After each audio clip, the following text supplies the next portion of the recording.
नमस्कार दोस्तों, मैं अतुल हूँ। आज शनिवार है और शनिवार है यानी आपको कहानी सुनाने का वादा है। तो कहानी सुनाने का वादा है तो इसके लिए थोड़ी मशक्क़त करनी पड़ी इस बार कि आपके लिए कहानी कौन सी लेकर आऊँ। दिमाग में फिर वही जो मेरा प्रिय है, महाभारत, वो कौन था। अब महाभारत कौन था और महाभारत इसलिए कौन था और इसलिए मेरा प्रिय विषय रहता है कि महाभारत में सब कुछ है। हर बार मैं यही कहता हूँ, आप उठा के देख लीजिए, महाभारत काल से लेकर अब तक महाभारत में हर रंग है।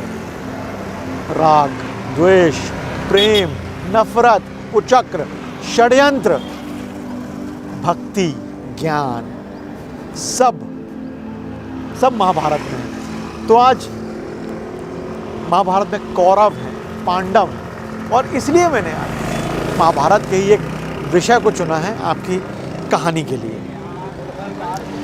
महाभारत में कृष्ण है। कृष्ण पांडवों के साथ है और पांडवों के साथ वो इसलिए हैं क्योंकि पांडव सच के साथ हैं। पांडवों को सिर्फ कृष्ण का ही साथ है। और आज इसी से जुड़ी आपको एक कहानी सुना रहा हूँ कि कैसे कृष्ण ने पांडवों के लिए महाबलशाली को, एक अति बलशाली को पांडवों के खिलाफ जाने से रोक दिया। और आज की कहानी को मैंने नाम दिया है सिर कटाकर भी जिसने कृष्ण का पा लिया नाम।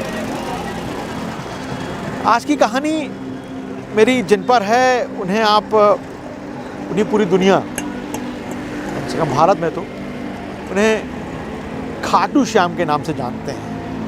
आज इन्हीं की कहानी आपको सुना रहा हूँ।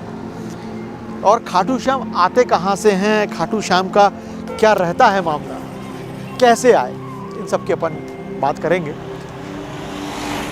और हर चीज़ किसी न किसी कारण से पैदा होती है। तो खाटू श्याम आए कहाँ से, तो इस पर भी आपको लेके चलता हूँ। बात है बहुत पुरानी और बात है स्वर्ग की। जब धरती पर अत्याचार बढ़ रहा था तो सभी देवतादि विष्णु से सहायता मांगने पहुँचते हैं कि प्रभु अवतार लीजिए। और ब्रह्मा का ऐसा कहना था कि प्रभु को अवतार लेना चाहिए ताकि अब धरती से दुष्टों का, आतताइयों का नाश हो सके। तो तभी एक ही यक्ष बोल पड़ा कि इतने से काम के लिए विष्णु जी को अवतार लेने की क्या ज़रूरत है, ये तो काम मैं भी कर सकता हूँ। आप देखिए, मतलब ब्रह्मा कह रहे हैं और उसमें यक्ष साहब का ऐसा कहना। तो यक्ष ने जब ऐसा कहा तो ब्रह्मा जी ने वो गुस्सा आ गया। ब्रह्मा थोड़े से नाराज़ हो गया। और नाराज़ क्या, काफ़ी नाराज़ हो गई। ब्रह्मा भाई जो पूरे अखिल ब्रह्मांड को रचने वाले हैं, सारी चीज़ें करने वाले हैं, चलाने वाले हैं, त्रिदेव में से एक हैं, वो किसी विचार से ऐसा कह रहे होंगे। लेकिन यक्ष कुछ और सोचना चाह रहे थे। यक्ष भी गलत नहीं थे, इतनी छोटे से काम के लिए इनकी क्या ज़रूरत है। लेकिन वो बात बड़ी बोल गई, मैं ऐसा कर सकता हूँ। ठीक है साहब। तो ब्रह्मा ने उन्हें श्राप दे दिया कि जब विष्णु धरती पर जाएंगे तो वो सबसे पहले उन आतताइयों को खत्म करने से पहले तुम्हारा नाश करें और तुम दैत्यों के कुल में पैदा हो गए। अरे बाप रे, ये सुनना था कि यक्ष के पनपने कब गए मन में, मतलब एक अनिश्चितता कौन गई कि अरे ऐसा मैंने क्या कह दिया। ब्रह्मा जी बोल गए थे, श्राप ऐसा ही कुछ होता है कि जब आप बोल जाते हैं कुछ तो आपको एहसास होता है कि यार ये मैं बोल क्या गया। ठीक है साहब, बोल क्या। तो उसने कहा कि ऐसा मत कहिए, हम यक्ष, किन्नर, गंधर्व, ये सब अच्छी चीज़ों के लिए जाने जाते हैं। हमारी एक महत्ता है, हमारी एक रेपुटेशन है, रेपुटेशन नहीं कहा होगा, एक रेपुटेशन है। हम मतलब हमें आप दैत्य कुल में क्यों करवा रहे हैं? बोले बेटा ऐसा है कि जो होना था वो हो गया और श्राप हो गया है, लेकिन इसमें विष्णु कुछ कर सकते हैं। भगवान विष्णु के हाथ में सारे पावर्स हैं और वो चाहें तो कुछ कर सकते हैं इसमें फेरबदल। यक्ष विष्णु जी के पास जाते हैं, बोलते प्रभु गलती से ऐसा हो गया और मुझे ये श्राप मिल गया है। बोले ब्रह्मा जी के श्राप को तो मैं नहीं बदल सकता, जो श्राप है वो तो हो गया, तो मैं एक कुल में जन्म लेना पड़ेगा और मेरे हाथों से मरना ही पड़ेगा, ये भी सच है। लेकिन मैं इसमें एक बदलाव ये कर सकता हूँ कि वहाँ कौरव पांडव होने वाले हैं, तो मैं तुम्हें एक अच्छे कुल में उनका संबंध तुम्हारे साथ जोड़ सकता हूँ। तुम्हारा संबंध पांडवों से हो सकता है, रहोगे तुम दैत्य कुल में ही, दानव कुल में ही, लेकिन तुम्हारा संबंध पांडवों से रहेगा और मैं ही आऊँगा तुम्हें तुम्हारा उद्धार करने। ये बात सुनकर यक्ष को बड़ी शांति मिलती है कि चलिए साहब एक बड़ी चीज़ हुई। अब मैं कहानी फिर से लाता हूँ पांडवों पर। पांडवों का एक भाई है भीम का बेटा था घटोत्कच। भीम और हिडिंबा से पैदा हुए थे और घटोत्कच की शादी हुई थी एक नाग कन्या से, जिसे कहीं अहिलावती मिलता है, कहीं मौरवी मिलता है। तो इससे एक बेटे का जन्म हुआ और इस बेटे का नाम था बर्बरीक। जी हाँ, इस नाम को याद रखिएगा, ये बर्बरीक थे।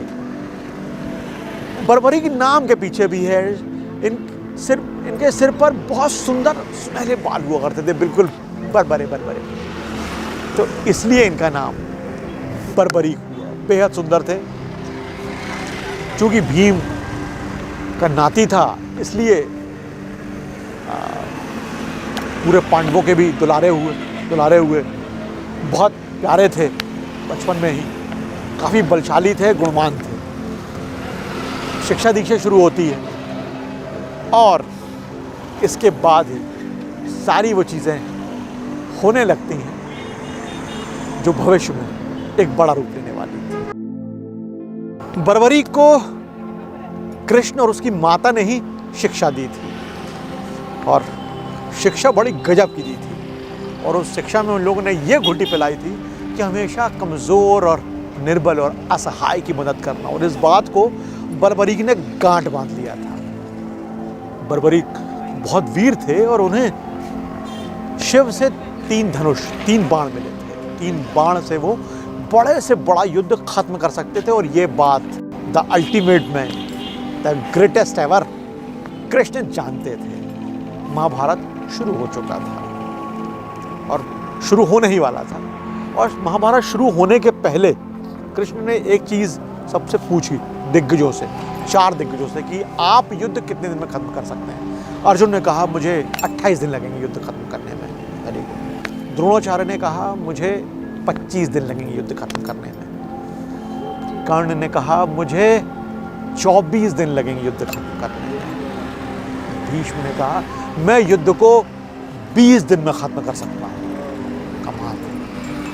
कृष्ण अब सोच में पड़ गए कि यदि ऐसा कुछ हुआ, एक वीर ऐसा भी है जिसे 3 बाण लगेंगे, यानी कि कुछ पल और युद्ध खत्म हो जाएगा। लेकिन वो उसी का साथ देगा जो निर्बल होगा, जो युद्ध में हार रहा होगा, यानी कि बर्बरीक।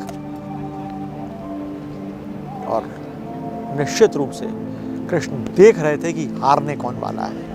हारने वाला है जो उसी के साथ बर्बरीक होगा, यानी कि पांडवों के अपोजिट आना उसका करीब करीब तय था। अब क्या किया जाए? तो कृष्ण ने अपने शिष्य कह लें, अपना पोता कह लें, उसके पास जाकर उन्होंने परीक्षा लेना चाहा कि क्या है। तो कृष्ण बर्बरी के पास पहुंचते हैं और उन्होंने कहा कि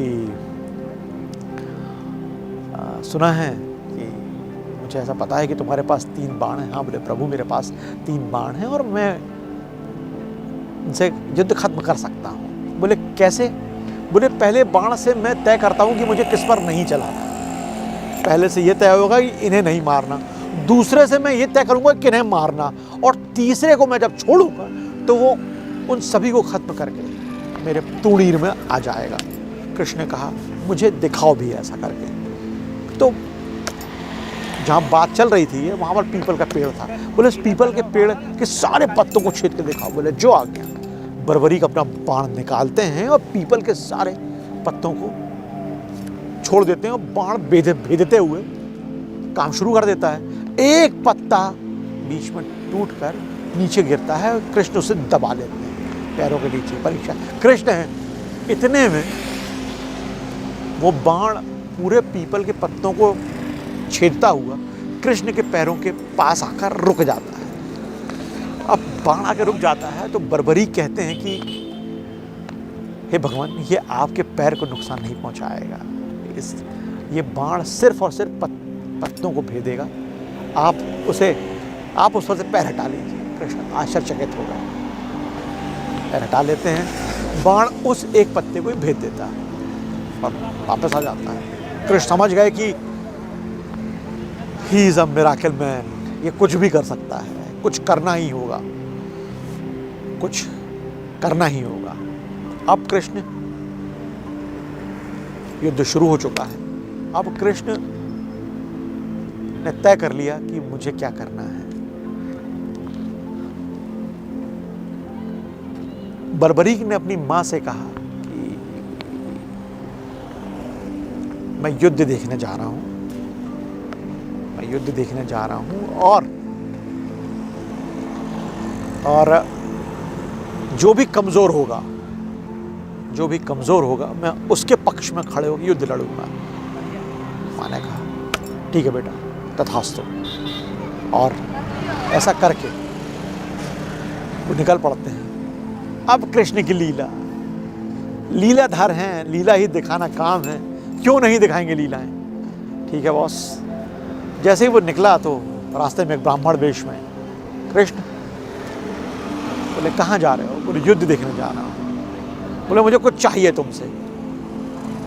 बोले आज्ञा प्रभु, आप ब्राह्मण हैं और जो बन पड़ेगा वो मैं बन क्या पड़ेगा, आप बस मांगिए। बोले मुझे तुम्हारा सिर चाहिए।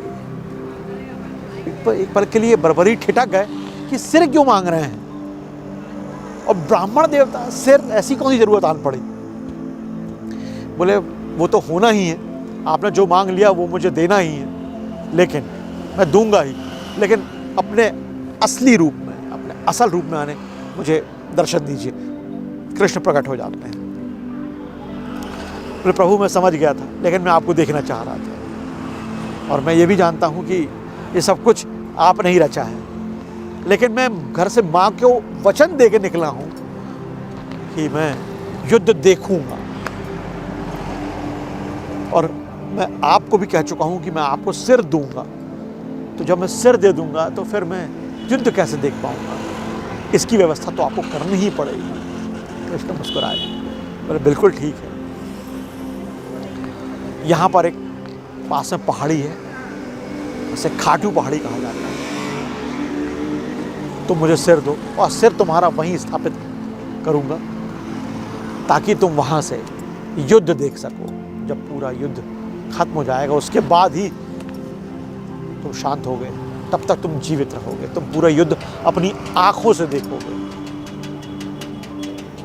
अपना शीश देते हैं बर्बरीक, और कृष्ण उसे स्थापित करते हैं खाटू पहाड़ी पर। और कृष्ण ये वरदान भी देते हैं कि कलयुग में तुमसे प्रतापी कोई वीर नहीं होगा। जो तुमने कहा है, जो तुमने किया है, वो सदियां याद रखेंगी, और तुम मेरे अवतार के रूप में जाने जाओगे, तुम्हें मेरा नाम मिलेगा। खाटू पहाड़ी पर उनका सिर स्थापित किया गया था। कृष्ण ने अपना नाम दिया, उन्हें खाटू नाम, खाटू तो थे ही, उन्हें श्याम नाम दिया, और वो खाटू श्याम कहलाए। पांडवों का विनाश होने से बच गया, और किसकी वजह से? कृष्ण की वजह से। किसकी वजह से? बर्बरीक के सिर देने की वजह से। ईश्वर है तो सब मुमकिन है, किसी भी सूरत में सब मुमकिन है। दोस्तों, ईश्वर सत्य के साथ है, सच के साथ। सत्य, सच यानी खालिस सच। एक शायर हुए हैं कृष्ण बिहारी नूर, मुझे उनका एक शेर गजब का लगता है। सच घटे या बढ़े तो फिर सच ना रहे, झूठ की तो कोई सीमा ही नहीं। गजब की लाइन है। ईश्वर हमेशा सच के साथ ही होता है, इसलिए वो कृष्ण पांडवों के साथ खड़े रहे हमेशा, किसी भी सूरत में। कभी लगता है हमें कि उनके पास, मतलब कृष्ण ने हर बात पर साथ दिया, क्यों नहीं देते? उन्होंने समर्पित कर दिया था खुद को कृष्ण के लिए, सच के लिए, और कृष्ण ने यही किया भी। आप थोड़े से पाखंड रहित हो जाइए, थोड़े से आप बेहतर हो जाइए, आप सच के रास्ते पर चलने लगिए, ईश्वर खुद ब खुद आपके पास आ जाएगा, कृष्ण खुद ब खुद आपके पास आ जाएंगे। यकीन मानिए। हम मिलावटी ज़िंदगी जीते हैं, हम कुछ दोराहे भरी ज़िंदगी जीते हैं, हम बहुत सारी उलझनों में जीते हैं, और जब चीज़ें पूरी नहीं होती तो खिन्नता आती है, अविश्वास आता है ईश्वर को लेकर। यह हमारी सोच का नतीजा होता है। सब कुछ छोड़ के सिर्फ सच के साथ बने रहिए, चट्टान की तरह। यकीन मानिए, थोड़ी सी कोशिश आप कीजिए, थोड़े से कठिन मार्ग पर आप चलिए, बाकी की सारी चीज़ें तो ईश्वर यानी कृष्ण सरल बना ही देंगे। अगले शनिवार शाम 6 बजे फिर एक नई कहानी लेकर आऊँगा। तब तक स्वस्थ रहिए, खुश रहिए, अपनों के साथ रहिए, और सुनते रहिए मुझे यानी अतुल को। हमारी कहानी अच्छी लगती हो तो हमारा YouTube चैनल भी सब्सक्राइब कीजिएगा और अपनों से भी करवाइएगा। तब तक के लिए मुझे दीजिए इजाज़त। जय हिंद।